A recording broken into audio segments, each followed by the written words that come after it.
আসসালামু আলাইকুম, welcome to my channel Bulbul basic mathematics BBM. আজকে আমরা লসাগু গসাগু নিয়ে আলোচনা করব।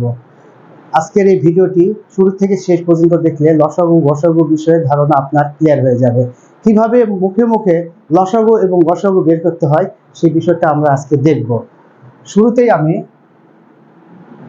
তিনটা সংখ্যা নিই, 6, 12 এবং 15। এই তিনটি সংখ্যার গসাগু এবং লসাগু কিভাবে বের করব মুখে মুখে মুখে বের করার জন্য আমাদের কিছু লসাগু এবং গসাগুর বৈশিষ্ট্য জানতে হবে। আমি বৈশিষ্ট্যটা বোর্ডে লিখে দিই। বৈশিষ্ট্য হচ্ছে গসাগু হবে সব থেকে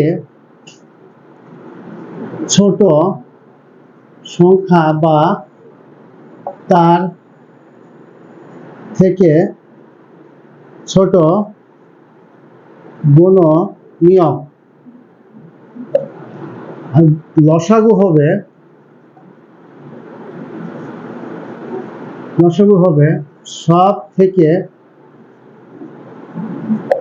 বড় সংখ্যা বা তার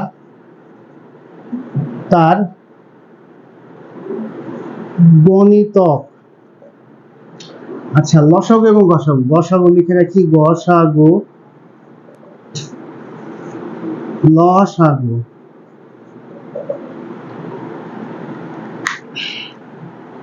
এই সংখ্যাগুলির মধ্যে গসাগু যদি নির্ণয় করি, এই সংখ্যাগুলির মধ্যে সব থেকে ছোট সংখ্যা কোনটা? 6। ধরে নিলাম 6 আমার গসাগু। তাহলে আমার শর্ত হচ্ছে 6 দ্বারা বাকি সংখ্যাগুলোকে নিঃশেষে বিভাজ্য হতে হবে।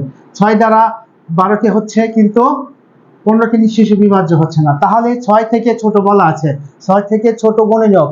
6 গুণনীয়ক কি কি? 1, 2, 3 এবং 6। তো তারপরে আমি 3 ধরি।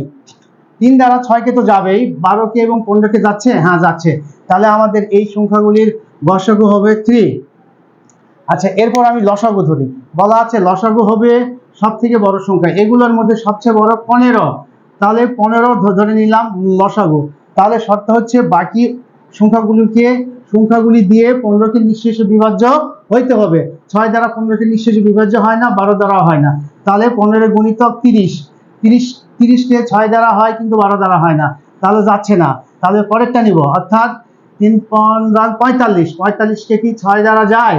না, যায় না, যায় না, 12 দ্বারাও যায় না। তাহলে 4 15 60। 60কে 6 দ্বারা যাচ্ছে, 6 10 60, এবং 12 দ্বারা যাচ্ছে, 5 12 60। অতএব আমাদের কি হবে? 60 হবে আমাদের কি লসাগু এই সংখ্যাগুলি। আচ্ছা, আমরা আরো একটা দেখি তো। 8, 16 এবং 24 এই সংখ্যাটার 8, 16 এবং 24 এই সংখ্যাগুলির গসাগু কোনটা ধরি? সব থেকে ছোট সংখ্যা 8কে ধরলাম। এখন 8 দ্বারা এদেরকে নিঃশেষে বিভাজ্য হইতে হবে। দেখি 16কে হচ্ছে 8 দ্বারা, 24কে হচ্ছে, তাহলে এটার আমার কি হবে? গসাগু হবে 8। লসাগু দেখি, লসাগু সব থেকে বড় সংখ্যা, এগুলোর মধ্যে সব থেকে বড় 24। 24কে ধরলাম, তাহলে 24কে বাকিগুলোদের নিঃশেষে বিভাজ্য হইতে হবে। 8 দ্বারাও হচ্ছে, 16 দ্বারা হচ্ছে না। তাহলে 24-এর গুণিতক ধরতে হবে। 24-এর গুণিতক 24 × 48। 48কে কি 8 দ্বারা হয়? হ্যাঁ। 6 × 48। 16 দ্বারা হয়? হ্যাঁ। কত? 348। অতএব এই দুটা দ্বারা নিঃশেষে বিভাজ্য হচ্ছে কাকে?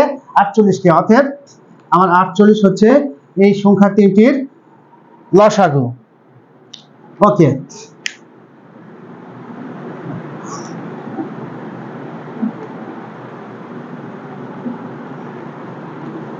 মুছে দেই। এখন আমরা আরো তিনটা সংখ্যা নেই, 2, 4 এবং 8। এই সংখ্যাগুলির গসাগু কত হবে আপনারা বলেন? ইজি, আগের মতো সবচেয়ে ছোট 2। তাহলে 2 ধরলাম। 2 দ্বারা বাকিগুলোকে নিঃশেষে বিভাজ্য হইতে হবে। হ্যাঁ, হচ্ছে। তাহলে আমাদের 2 হবে। তারপর হচ্ছে লসাগু, এদের মধ্যে সবচেয়ে বড় সংখ্যা 8। তাহলে 8 হবে। 8 যদি হয়, 8কে বাকিগুলোতে নিঃশেষে বিভাজ্য হইতে হবে। হইতেছে তো, 2 দ্বারা হইতেছে, 4 দ্বারা হইতেছে। তাহলে এটার লসাগু কত হবে? 8।